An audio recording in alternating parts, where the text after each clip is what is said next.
ഇന്ന് സംസാരിക്കാൻ വിചാരിക്കുന്നത് ലോകത്ത് തന്നെ ഏറ്റവും ഡേഞ്ചറസ് ആയിട്ടുള്ള അല്ലെങ്കിൽ റിക്രിയേഷണൽ ഡ്രഗുകൾ ഉപയോഗിക്കുന്നതിൽ ഏറ്റവും ഡേഞ്ചറസ് ആയിട്ടുള്ള ഡ്രഗ് ഏതാണ് എന്നുള്ളതിനെ കുറിച്ചിട്ടാണ്. ഈ ഡേഞ്ചറസ് ആയിട്ടുള്ള ഡ്രഗ് എന്ന് പറയുമ്പോഴത്തേക്കും നമുക്ക് പല രീതിയിൽ ആലോചിക്കാം. കാര്യം പലതരത്തിലുള്ള അപകടങ്ങളാണ് ഇതുമായിട്ട് ബന്ധപ്പെട്ട് ഉണ്ടാകാറുള്ളത്. ഇപ്പോൾ പല കണക്കുകൾ എടുത്ത് നോക്കിക്കഴിഞ്ഞാൽ പണ്ടുള്ളതിനേക്കാൾ വളരെ കൂടുതൽ ആളുകൾ ഡ്രഗ് ഓവർഡോസ് കാരണം മരിക്കുന്നുണ്ട്. അതായത് പലപ്പോഴും ഈ ലഹരി ഉപയോഗിക്കുന്നതിൻ്റെ ഉദ്ദേശം എന്ന് പറഞ്ഞു കഴിഞ്ഞാൽ അവർക്കൊരു യൂഫോറിയ അല്ലെങ്കിൽ അവർക്ക് അതിൽ നിന്ന് കിട്ടുന്ന ആ ഒരു സുഖം കിട്ടാൻ വേണ്ടിയിട്ടാണ്. അപ്പോൾ അത് കിട്ടാതെ വരുമ്പോൾ കൂടുതൽ ഉപയോഗിച്ച് ഓവർഡോസിങ് കാരണം മരിക്കുന്ന ആളുകളുടെ എണ്ണം വളരെ കൂടി വരുന്നുണ്ട് എന്നുള്ളതാണ്. മാത്രമല്ല അതിനകത്ത് അഡിക്ഷൻ പോലെയുള്ള കാര്യങ്ങളുണ്ട്. അതിനെപ്പറ്റി നമുക്ക് പിന്നെ ഡിസ്കസ് ചെയ്യാം. അപ്പോൾ പൊതുവേ ചോദിച്ചു കഴിഞ്ഞാൽ ഒരു ഡ്രഗ് ലീതലാണോ എന്ന് ചോദിച്ചു കഴിഞ്ഞാൽ എത്ര അളവിൽ ഇത് ഉള്ളിൽ ചെന്ന് കഴിഞ്ഞാൽ ഒരാൾ മരിച്ചു പോകും എന്നുള്ളതാണ്. അപ്പോൾ അതിന് പറയുന്ന ഉത്തരമായിരിക്കില്ല ഏറ്റവും ഡേഞ്ചറസ് ആയിട്ടുള്ള ഡ്രഗ് ഏത് എന്ന് പറയുമ്പോൾ നമ്മൾ പറയുന്നത്. അത് മനസ്സിലാക്കാനായിട്ട് നമ്മൾ ഇതിനു മുമ്പ് സംസാരിച്ചിട്ടുള്ള ഒരു കാര്യമാണ് മീഡിയൻ ലീതൽ ഡോസ് എന്ന് പറയുന്നത്, അല്ലെങ്കിൽ LD50 വാല്യൂ എന്ന് പറയുന്നതാണ്. അതായത് നമ്മൾ ടെസ്റ്റിന് വേണ്ടിയിട്ട് ഒരു ഗ്രൂപ്പ് ഓഫ് ആളുകൾ എടുക്കുകയാണെന്നുണ്ടെങ്കിൽ അതിൽ എത്ര ഡോസ് കൊടുത്തു കഴിഞ്ഞാൽ അതിൽ ആ പോപ്പുലേഷനിൽ ആ ഗ്രൂപ്പിനകത്ത് 50% ആളുകൾ മരിച്ചു പോകും എന്നുള്ളതാണ് കണക്ക്.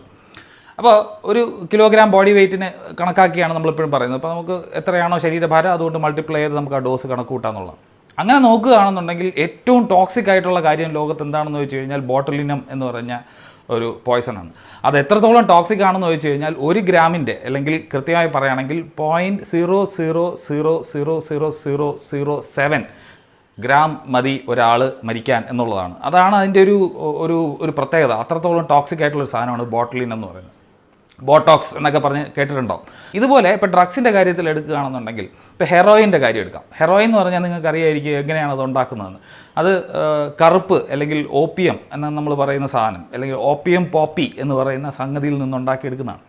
പെപ്വർ സോംനിഫറ എന്ന് പറയുന്ന ചെടിയിൽ നിന്ന് എടുക്കുന്ന ഒരു കാര്യം കൊണ്ട് ഉണ്ടാക്കിയെടുക്കുന്നതാണ്. കാര്യം ഇത് ചെടിയിൽ നിന്നാണെന്ന് എടുത്ത് പറയുന്നതിന് ഒരു പ്രധാന കാരണമുണ്ട്. പലരും ധരിച്ചു വെച്ചിരിക്കുന്നത് സിന്തറ്റിക് ആയിട്ടുള്ള ഡ്രഗ്സ് ഒക്കെ വളരെ ഡേഞ്ചറസ് ആയിട്ടുള്ള ഡ്രഗുകളും നാച്ചുറലായിട്ട് കിട്ടുന്ന സോഴ്സിൽ നിന്ന് കിട്ടുന്ന ഡ്രഗുകളെല്ലാം അത്ര കുഴപ്പമില്ലാത്തതാണ്. കാര്യം പലരും പറഞ്ഞിട്ടുണ്ട് അത് സിന്തറ്റിക് അല്ലേ എന്നൊക്കെയാണ് പറയുന്നത്.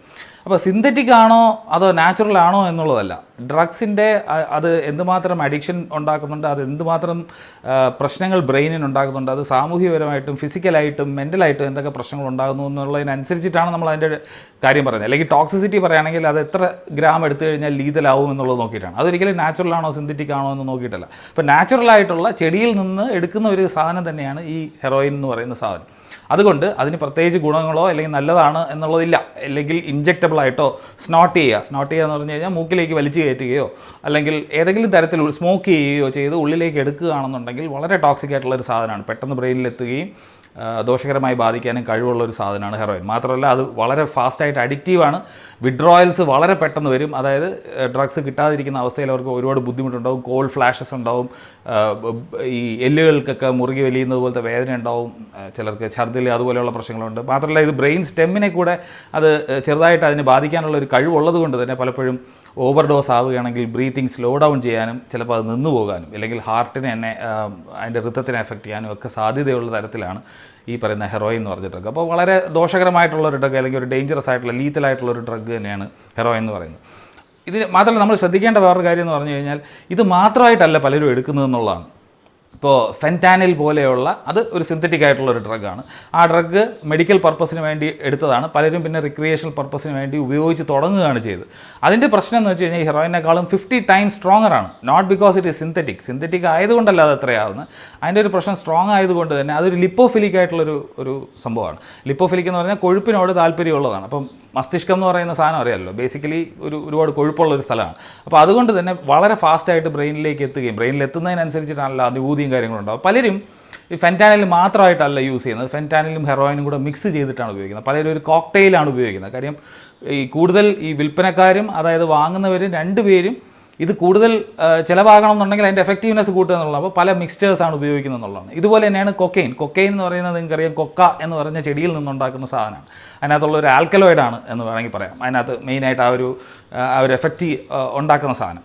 കൊക്കെയിനും ഇതുപോലെ തന്നെ ഈക്വലി ഡേഞ്ചറസ് ആയിട്ടുള്ള ഒരു ഡ്രഗാണെന്ന് നമുക്ക് പറയാം. പക്ഷേ ഈ കൊക്കെയിൻ്റെ കാര്യം നിങ്ങൾ മനസ്സിലാക്കേണ്ട ഒരു കാര്യം, പലരും തെറ്റിദ്ധരിച്ച് വെച്ചിരിക്കുന്നത് നമ്മുടെ കൊക്കോ അല്ലെങ്കിൽ കാഡ്ബറീസ് അല്ലെങ്കിൽ നമ്മുടെ ചോക്ലേറ്റ് ഒക്കെ ഉണ്ടാക്കുന്ന അതേ കൊക്കോ ആണ് ഈ മരം എന്നാണ്. അല്ല, ഇത് കൊക്ക എന്ന് പറയുന്ന മറ്റൊരു ചെടിയിൽ നിന്നാണ് കൊക്കെയിൻ ഉണ്ടാക്കുന്നത്. കൊക്കെയിനും ഹൈലി അഡിക്റ്റീവ് ആയിട്ടുള്ള സാധനമാണ്.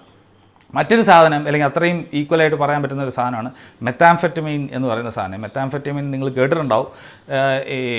ഈ ഫെൻറ്റൈനൈൽ നേരത്തെ ഞാൻ പറഞ്ഞല്ലോ, ഫെൻറ്റൈനൈലും മെഡിക്കൽ പർപ്പസിന് ഉണ്ടാക്കിയാണ്, ഈ മെത്താംഫെറ്റമീനും മെഡിക്കൽ പർപ്പസിന് വേണ്ടി ഉണ്ടാക്കിയ ഒരു സാധനമാണ്. എന്തിനാണ് ഈ ഇപ്പോൾ ആംഫെറ്റമീൻ എന്ന് പറഞ്ഞ പണ്ട് നേരത്തെ ഒരു മരുന്നുണ്ടായിരുന്നു, അതിനെപ്പറ്റി നിങ്ങൾ കേട്ടിട്ടുണ്ടോ?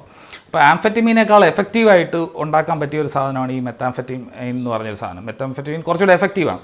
അപ്പോൾ അത് വളരെ ചെറിയ ഡോസിൽ ഇപ്പോൾ ADHD പോലെയുള്ള ആളുകൾക്കോ അല്ലെങ്കിൽ അങ്ങനെയുള്ളവർക്കൊക്കെ, അതായത് സാധാരണ മറ്റേതിന് ഈ റിക്രിയേഷണൽ ഡ്രഗിന് വേണ്ടി ഉപയോഗിക്കുന്ന ഡോസിലല്ല, ഞാൻ നേരത്തെ ഡോസിൻ്റെ ഇമ്പോർട്ടൻസ് പറഞ്ഞു, വളരെ ചെറിയ ഡോസിൽ അതൊരു മരുന്നായിട്ട് കൊടുത്തു കഴിഞ്ഞാൽ വളരെ എഫക്റ്റീവായിട്ടുള്ള ട്രീറ്റ്മെൻറ്റ് ആണെന്ന് കണ്ടിട്ടുണ്ട്. ഈ ഫെൻറ്റാനിലും ആദ്യം കൊണ്ടുവന്ന എന്താണ്, വളരെ ക്യാൻസർ ആയിട്ടുള്ള ടെർമിനലി ഇല്ലായിട്ട് മരിക്കാൻ കിടക്കുന്ന അവർക്ക് വേദന സംഹാരിയായിട്ടുള്ള രീതിയിലാണ് ഫെൻറ്റാനിൽ ഉപയോഗിച്ചുകൊണ്ടിരുന്നത്. അപ്പോൾ അങ്ങനെയുള്ളവർക്ക് മാത്രമേ അത് ഉപയോഗിക്കാറുള്ളൂ. അതും പ്രിസ്ക്രിപ്ഷൻ ഡോസിനേക്കാൾ എത്രയോ കൂടുതലാണ് ഈ റിക്രിയേഷണൽ ഡ്രഗ്സ് എന്നുള്ള പർപ്പസിന് വേണ്ടിയിട്ട് ആളുകൾ ഉപയോഗിക്കുന്നത് എന്നുള്ളതാണ് കണക്ക്.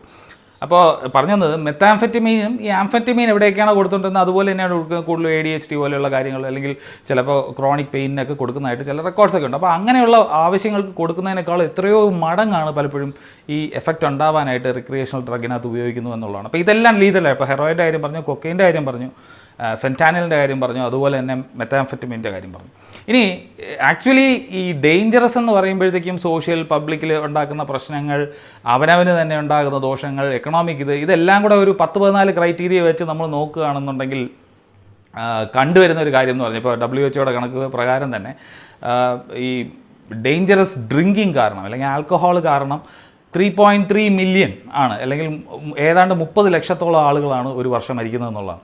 അതുപോലെ തന്നെ സ്മോക്കിങ്ങിൻ്റെ കാര്യം എടുക്കുകയാണെന്നുണ്ടെങ്കിൽ ഏതാണ്ട് 80 ലക്ഷത്തോളം പേരാണ് മരിക്കുന്നു എന്നുള്ളതാണ് കണക്ക്, WHO കണക്കുകളാണ്. അപ്പോൾ ഇതൊക്കെയാണ് ഏറ്റവും കൂടുതൽ ഡേഞ്ചറസ് റിക്രിയേഷണൽ ഡ്രഗ്സ് ആയിട്ട് പലപ്പോഴും പറയുന്നു എന്നുള്ളതാണ്. കാര്യം ഇത് ലീഗലി അവൈലബിൾ ആണ്, അതുകൊണ്ട് തന്നെ ഇത് സേഫ് ആണെന്നുള്ളൊരു ധാരണയുണ്ട്, പ്രത്യേകിച്ച് റെസ്ട്രിക്ഷൻസ് ഒന്നുമില്ല. അപ്പോൾ അതുകൊണ്ട് തന്നെ സാധാരണ ഉപയോഗിക്കുന്നതിൽ കൂടുതൽ ഒരു സേഫ് ആണെന്നുള്ളൊരു ധാരണയോടുകൂടി പലപ്പോഴും ഉപയോഗിക്കുന്നു എന്നുള്ളത്.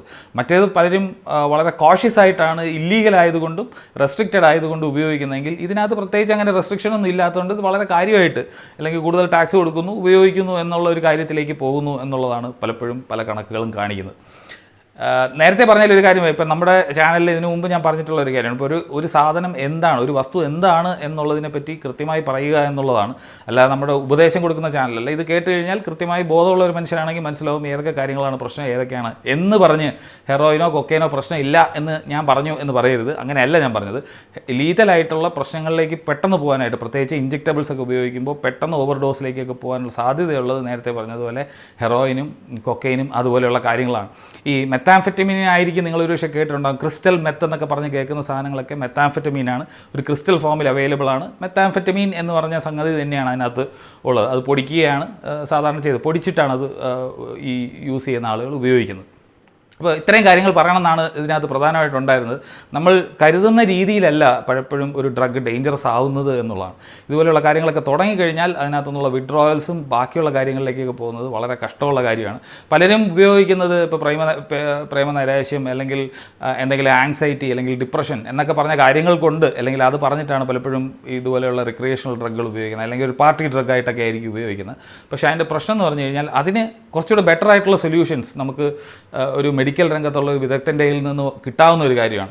അതെന്ന് പറഞ്ഞു കഴിഞ്ഞാൽ ഒരു ലോങ് ലാസ്റ്റിംഗ് എഫക്റ്റ് ഉള്ളതും നന്നായിട്ട് കൺട്രോൾ ചെയ്യാനും മാനേജ് ചെയ്യാനും വിഡ്രോയൽസ് പ്രശ്നം ഇല്ലാത്തതുമായിട്ടുള്ള കാര്യമായിരിക്കും. പക്ഷേ ഇതിനകത്തേക്ക് പോയി കഴിഞ്ഞാൽ ആദ്യമുള്ള ഒരു ഇനീഷ്യൽ ആ ഒരു സർജ് കഴിഞ്ഞ് കഴിഞ്ഞാൽ പിന്നെ അവർ കൂടുതൽ പ്രശ്നങ്ങളിലേക്ക് പോകുന്നു എന്നുള്ളതാണ് ഈ പറഞ്ഞ ഡ്രഗ്സിൻ്റെയൊക്കെ പ്രശ്നം. അപ്പോൾ ജനറലായിട്ടൊരു ഐഡിയ കിട്ടിക്കാണെന്ന് വിചാരിക്കുന്നു. ഇതിനു മുമ്പ് MDMA പറ്റിയും അതുപോലെ തന്നെ കുട്ടികളിലുള്ള മാരവാനയുടെ യൂസിനെ പറ്റിയൊക്കെ വീഡിയോ ചെയ്തിട്ടുണ്ട്. അപ്പോൾ കാണാത്തവർ തീർച്ചയായിട്ടും ചാനലിൽ തപ്പി കാണുക. മറ്റൊരു ഇൻട്രസ്റ്റിംഗ് ആയിട്ടുള്ള വിഷയമായിട്ട് കാണാം. അതുവരെ ബൈ.